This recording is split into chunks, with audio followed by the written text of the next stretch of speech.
சென்றால்தான் ஒரு மாணவன் முழுமையான கல்வி கற்க முடியும். அறிவை வளர்க்கிறவங்க ஆசிரியர்கள்னு சொல்றாங்க.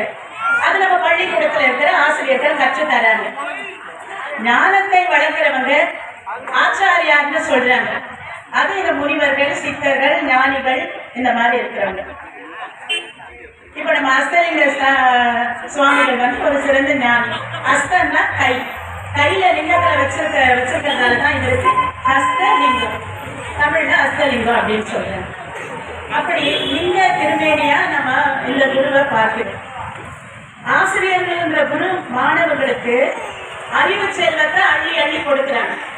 அவங்க எப்படிப்பட்டவங்க அப்படின்னா, ஏணியா இருந்து மாணவர்களை ஏற்றி விட்டு தாங்கள் அதே நிலையில இருக்கிறாங்க.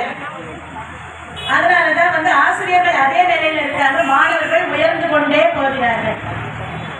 இதே நம்ம ஞான குருவாகிய அந்த அஸ்தலிங்க சுவாமிகள், அருணகிரிநாதர், இவங்கெல்லாம் குமரகுருவர், இப்படி எவ்வளவோ மகான்கள் ஞானிகள்லாம் வட்டமா ஒளி வட்டமா இருக்கிறவங்க. எப்படி வந்து வட்டத்துக்கு வந்து திசைகள் கிடையாது. இப்ப ஒரு முக்கோணம், சதுரம், நாற்கோணத்துக்கெல்லாம் இந்த முனை இங்க பாக்குது, அந்த முனை அங்க பாக்குது, இது இப்படி பாக்குது அப்படின்னு முக்கோணத்தை சொல்றோம். 3 முனை இருக்கு. சதுரத்துக்கு 4 முனை இருக்கு. ஆனா வட்டத்துக்கு நாம திசை சொல்ல முடியுமா? தமிழ்ல வட்டத்துக்கு திசை சொல்ல முடியுமா?